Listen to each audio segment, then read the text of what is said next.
First term ए दे रखी है जी बेटा, फर्स्ट टर्म ए दे रखी है, nth टर्म बी दे रखी है, टर्म का फॉर्मूला हुआ a into r की power n minus 1 equal to b। अब मेरी बात ध्यान सुनना, और दे रखा तुम्हें इसने the sum of the terms, sorry, the p is the product of the n terms। p क्या है भाई? प्रोडक्ट है किसकी? ऑफ n टर्म्स की, ये प्रोडक्ट है।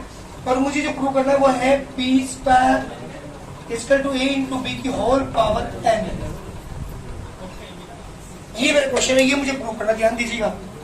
केवल दो चीज गिवन है, तीन, first term a, nth term b, मैंने फॉर्मूला अप्लाई किया, इक्वेशन में 1 आई, और जो p है वो है प्रोडक्ट ऑफ n टर्म्स। यहां गलती करते हैं बच्चे, प्रोडक्ट ऑफ n टर्म्स का मतलब होगा, मैं करके दिखा रहा हूं आपको, a into A R into A R square into A R cube, कहां तक? Up to n terms. n terms की प्रोडक्ट है p, और ओ का p square equal to a into b की होल पावर है। कोई बता इसके बाद क्या करोगे? लाना है p स्क्वायर इक्वल टू, तीन चीजें गिवन है, first term a, nth term b, और जो p है वो क्या है? जो तुम्हारे पास n टर्म्स मैंने मानी है जीपी की, उनकी प्रोडक्ट है। तो a into A R square into A R cube dot dot up to n term, इनकी प्रोडक्ट है p, और प्रूव करना p square equal to a into b की होल पावर है। उसके बाद बताया कोई क्या करेगा? चलो थोड़ा सा हिंट दे रहा हूं, यहाँ a इंटू आर की पावर 0 लिख सकता हूँ क्या मैं? Into A R square A R cube up to n terms. इस लाइन में को पढ़ो, तो आपको सर आपने क्यों लिखा है कि पावर 0 और पावर 0 की वैल्यू 1 ही होती है, 1 की में मल्टीप्लाई करेंगे तो यही आएगा, कोई फर्क नहीं पड़ता।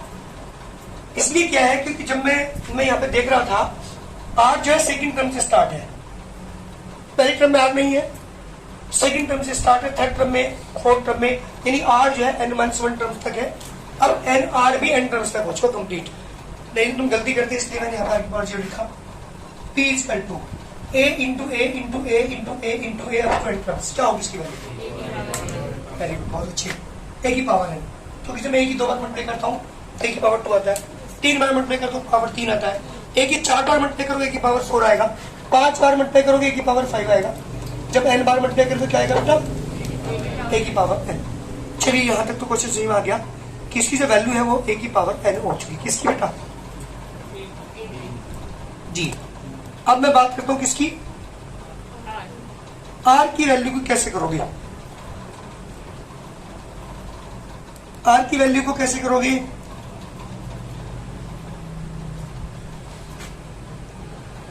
अब r की जो वैल्यू है, r की पावर 0, r की पावर यहाँ पे 1, यहाँ पे 2, यहाँ पे 3, अप टू n टर्म्स, और जब बेस इक्वल होते तो पावर ऐड हो जाती है, 0 plus 1 plus 2 plus 3 plus 2 plus n up to n terms,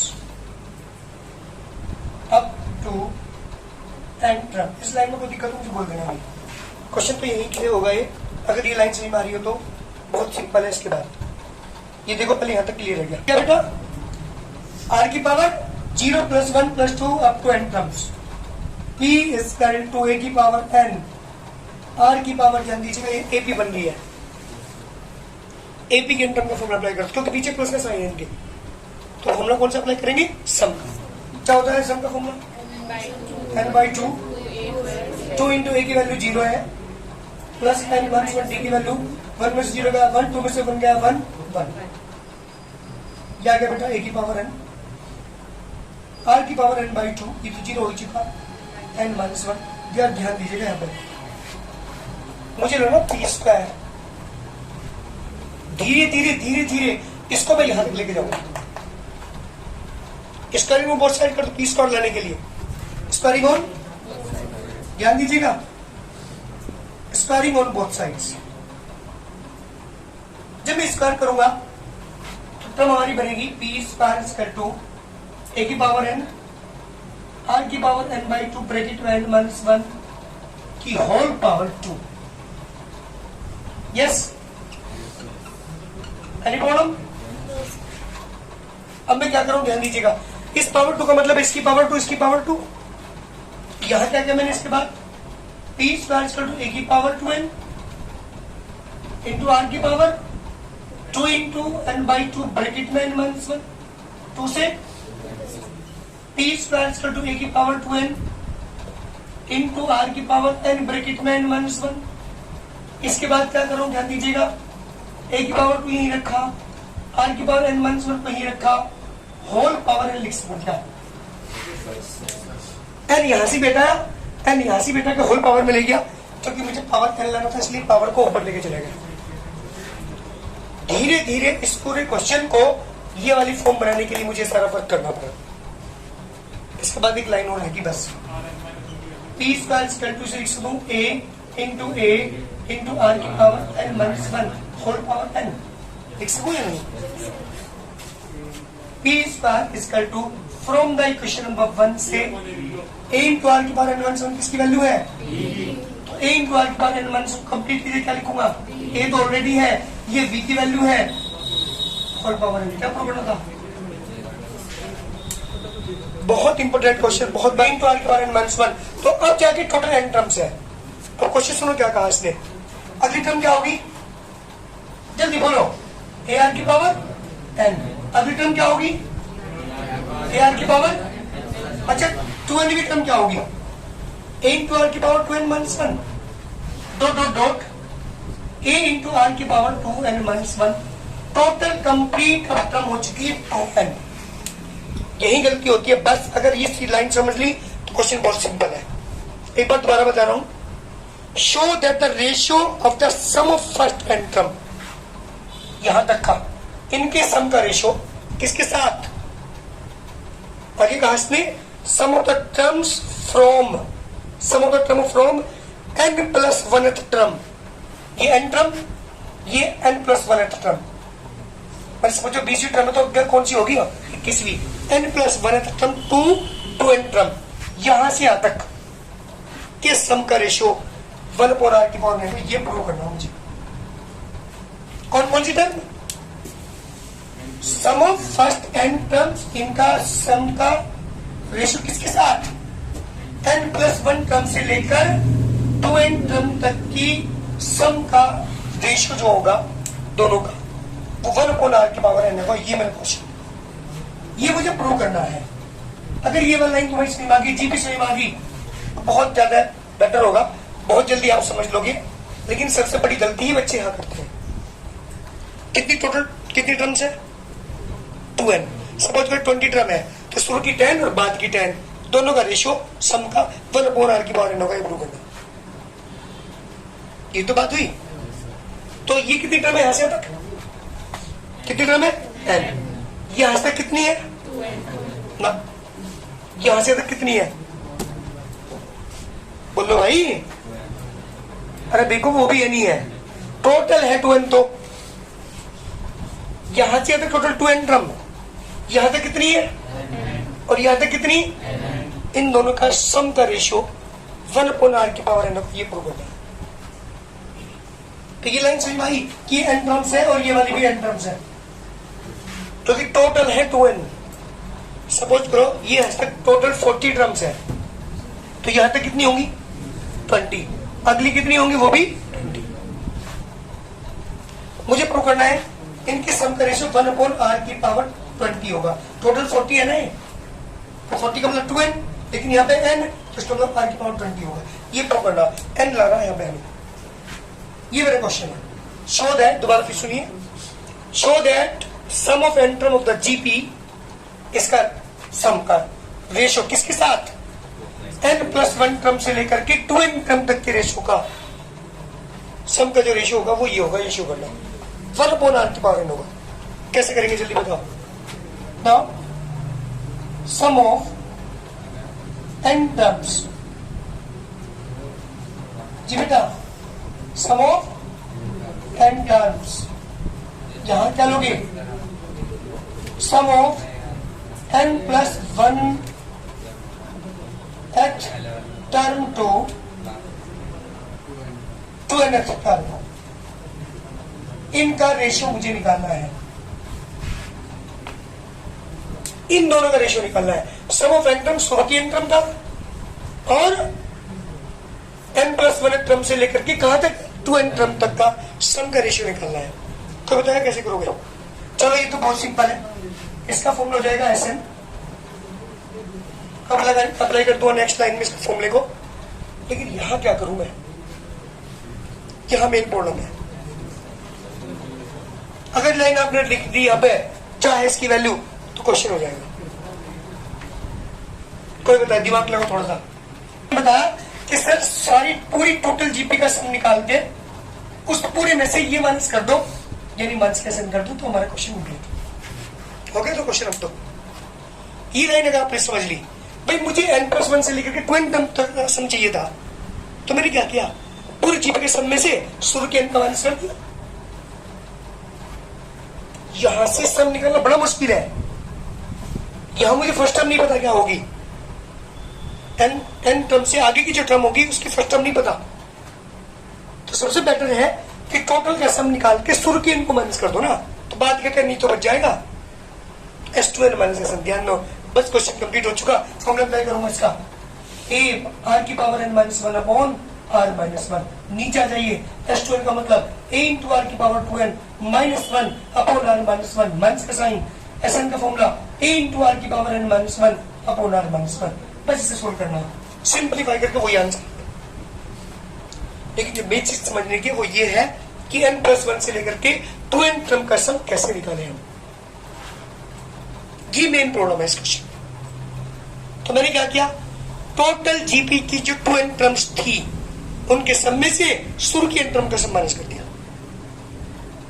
clear? Question simplify करो, देखते कौन करके दिखाता है। इसके बाद सिंप्लीफाई करके दिखाओ जल्दी। हाँ जी, देखो जरा एक बार, a ब्रैकेट के r⁻n−1 अपॉन r-1, नीचे वाले का एलसीएम लूंगा मैं, r-1 a r⁻2n−1 a into r⁻n−1।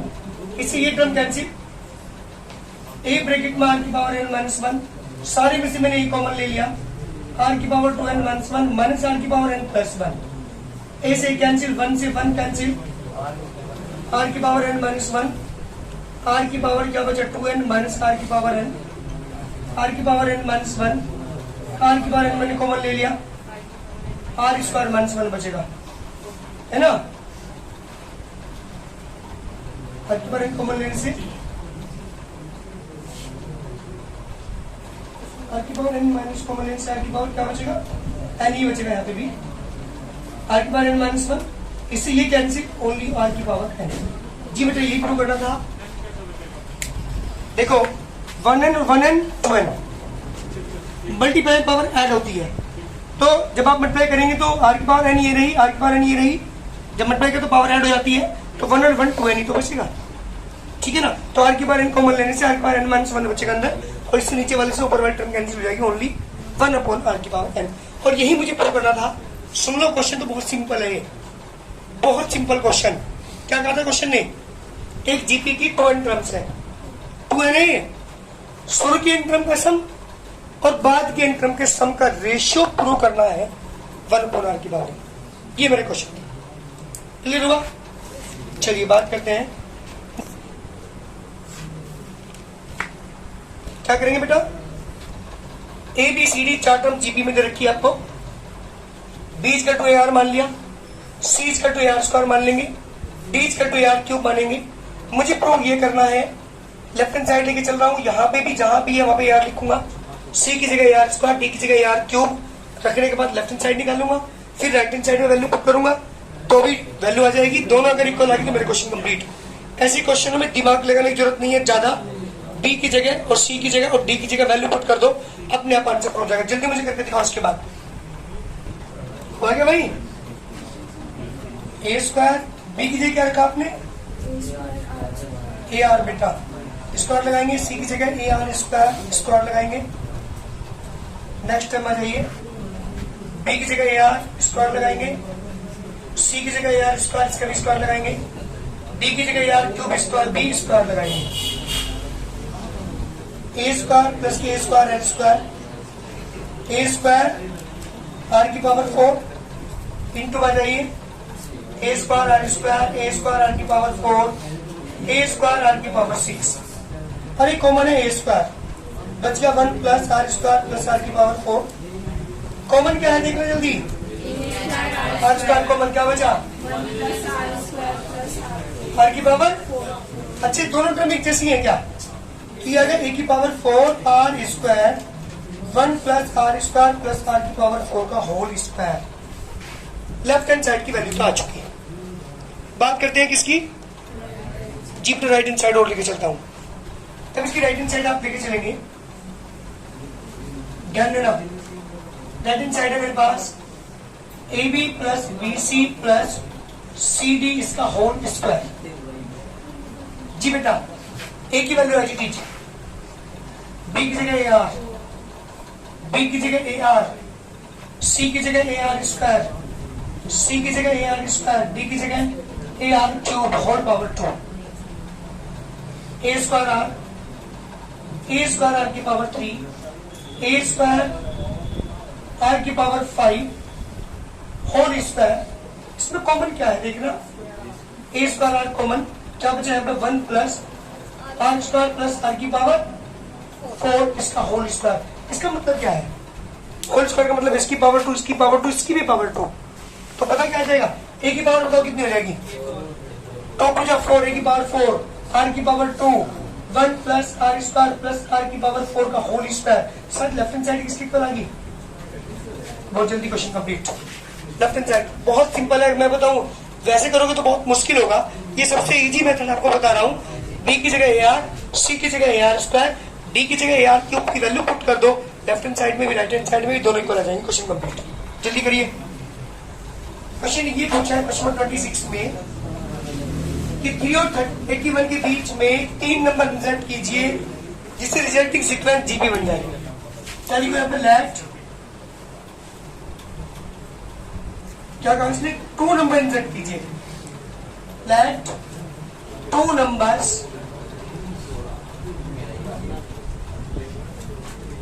Between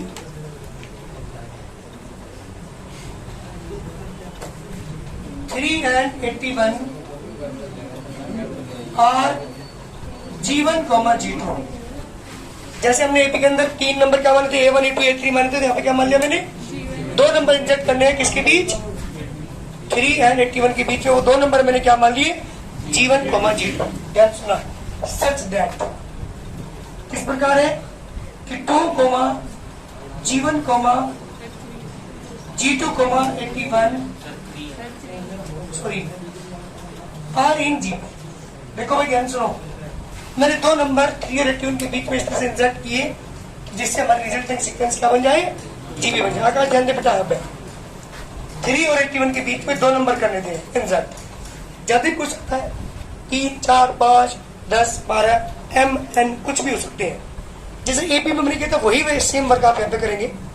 मैंने मान लिया कि 3 और 81 के बीच में जो 2 नंबर है वो G1, G2 है, जिससे कि हमारी क्या बनती है, एक जीबी कन्वर्ट होती है। क्लियर, एक ही वैल्यू होता है जल्दी 3। Last term number of terms, मैंने वहां पे भी लास्ट टर्म का फॉर्मूला अप्लाई किया, यहाँ भी लास्ट टर्म का फॉर्मूला अप्लाई करके आर की वैल्यू निकालूंगा यहाँ से। ध्यान दीजिएगा, आपसे यही 2 नंबर पूछे थे, find the insert 2 numbers between 3 and 81 so that the resulting sequence is GB, ताकि हमारी जो 2 टर्म रखने के बाद जो सीरीज आए वो जो सीक्वेंस हमारी है वो जीबी बने। ऐसे 2 नंबर इंसर्ट करने हैं, ठीक है। तो by L equal to A into R की पावर -1। ये एपी के अंदर क्वेश्चन भी आए थे जहां पे 2 या 3 या 4 या 5 नंबर इंसर्ट कराए थे, वहां पे सीक्वेंस क्या बनी थी एपी, यहाँ पे क्या बन रही, बस केवल इतना फर्क है। जी एल की वैल्यू, ए की वैल्यू, आर की वैल्यू नहीं पता, पावर कितनी है इसकी 4 -1। 81/3 इसका टू आर की पावर 3, 3 से डिवाइड करो, इसका टू आर की पावर 3 की पावर 3 इसका टू आर की पावर 3। आर की वैल्यू बेटा बस हो गया काम। जो बता दो G1 कितना होगा और G2 कितनी होगी।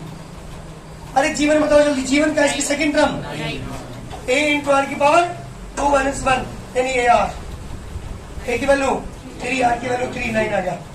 G2 ए आर की पावर 3 -1, क्योंकि ये G2 तीसरी टर्म है इसकी, तो 3 -1 यानी A R square 3 into delta square 27 is the required answer. इस तरीके से मुझे क्या करना था, यहाँ पे 2 नंबर इंजेक्ट करने थे जिसे सीक्वेंस क्या बनती है हमारी जीपी बनती है। जल्दी करो। क्वेश्चन ये कहा कि find the value of n so that this be the geometric mean between A and B. एक चीज बताई मैंने आपको, अच्छा कोई बताएगा ए और बी का अर्थमेटिक मीन क्या होगा और ए और बी का ज्योमेट्रिक मीन क्या होगा? इसका होगा अर्थमेटिक मीन ए प्लस बी अपॉन 2। बताते मैंने आपको एबी के अंदर जब भी किसी का ज्योमेट्रिक अर्थमेटिक मीन निकालना हो दोनों का ऐड करके अपॉन 2 कर दो। ज्योमेट्रिक मीन क्या होगा? याद रखिए रूट ए बी। पता कहां से आ देखो जरा, सपोज करो A B C 3 number GP में है, तो बीच वाली संख्या इन दोनों क्या कहलाती है? ज्योमेट्रिक मीन कहलाती है। तो इन दोनों का ज्योमेट्रिक मीन क्या होगा? या बी होगा। तो आपको पता है T2 अपॉन T1 इसका तो होता है T3 अपॉन T2 के B into B B square इसका टू AC। तो बी इसका टू कितना आ गया? याद रखिएगा इन दोनों का ज्योमेट्रिक मीन बी होता है और वो दोनों की मल्टीप्लाई इनके स्क्वायर रूट के इक्वल होता है। तो ए और बी का ज्योमेट्रिक मीन क्या होगा? रूट ए। दोनों की मल्टीप्लाई करके रूट लगा दो और अर्थमेटिक मीन पूछा दोनों का ऐड करके 2 लगा दो। तो यूं कहा इसने क्वेश्चन में आपसे कि geometric mean GM of A and B equal to दे रखा आपको इसने ए की पावर n प्लस 1 बी की पावर n प्लस 1 अपॉन हाँ बेटा ए की पावर n प्लस बी की पावर n दे के रखा है इसमें। ज्योमेट्रिकल मीन किसका दे रखा है हो? ऑफ ए एंड बी का। बट ज्योमेट्रिक मीन होता क्या है? Root A B equal to, ऐसे क्वेश्चन मेरे ए बी के अंदर आया था नहीं आया था? अरे आया था ना, पिछले एक्सरसाइज खोल के देख लो, वहां पे भी क्वेश्चन आया था, वहां अर्थमेटिक मीन दे रखा था, यहाँ ज्योमेट्रिक मीन दे रखा। मुझे कोई भी देखते हैं एन की वैल्यू कौन निकाल के दिखाएगा? मेरी क्वेश्चन यहाँ पे बनी है और यहाँ से निकालिए मुझे एन की वैल्यू। थोड़ा नीचे भी देता हूँ, गलती ना करो जी बेटा। ज्योमेट्रिक मीन होता है रूट ए बी, वो देखा तुम्हें ये इसने ए की पावर n प्लस 1 बी की पावर n प्लस 1 अपॉन ए की पावर n प्लस बी की पावर n, इसके ऊपर 1 मानेंगे। चलो हिंट भी दे रहा हूँ, क्रॉस मल्टीप्लाई करोगे और क्रॉस मल्टीप्लाई करने के बाद यहाँ से मुझे n की वैल्यू निकाल के दिखा, तो देखते कौन था। ऐसा क्वेश्चन मैंने क्या करा था आपको सिंपल एक्सरसाइज के अंदर निकलने की नहीं। यहाँ देख लो ए की पावर 1/2 बी की पावर 1/2 ए की पावर n प्लस 1 बी की पावर n प्लस 1 अपॉन ए की पावर n प्लस बी की पावर n, इसके अपन 1 मानेंगे, क्रॉस मल्टीप्लाई हम करेंगे। तो ए की पावर n प्लस 1 बी की पावर n प्लस 1 क्यों मल्टीप्लाई यहाँ पे करोगे? ए की पावर 1/2 बी की पावर 1/2 इंटू ए की पावर n प्लस बी की पावर n। ए की पावर n प्लस 1 बी की पावर n प्लस 1। सुनो, जब इसकी मल्टीप्लाई यहाँ पे करोगे जो बेस से मतलब की पावर ऐड हो जाती है, ए की पावर कितनी हो जाएगी? n तो ये हाफ, ये n plus half into B की पावर हाफ। इन दोनों मतलब फिर बी की पावर में करोगे, बी की power n plus half into A की पावर हाफ। मल्टीप्लाई में पावर ऐड हो जाती है, याद रखिएगा।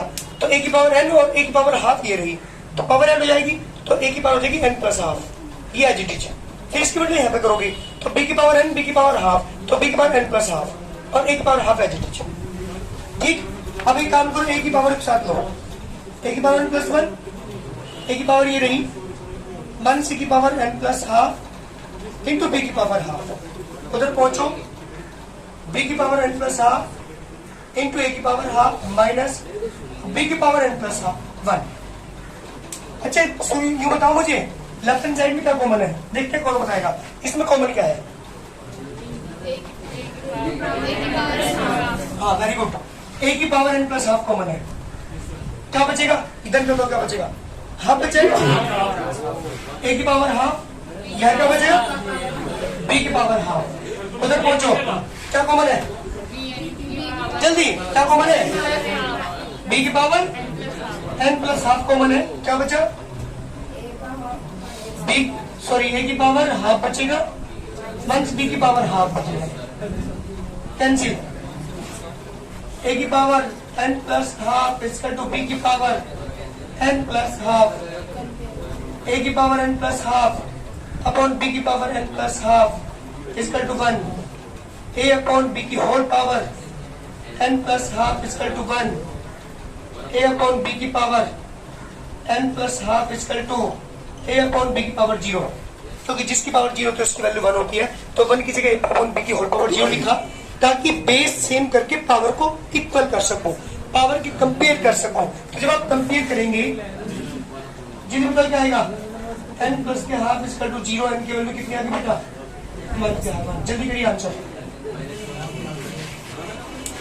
बहुत जल्दी करो। ज्योमेट्रिक मीन जो जीपी हमारे पास से खत्म होने जा रही है, 27 क्वेश्चन हो चुके, 2 2 4 5 क्वेश्चन बचे हैं जीपी के खत्म होने में। तो सही में आओगे जीपी के अंदर हम क्या सीखा है, एपी और जीपी में दोनों में बहुत कम डिफरेंस है। सारी चीजें जो आपने एपी के अंदर पढ़ी थी वही जीपी में है, बस थोड़े फॉर्मूले चेंज है। जल्दी करो।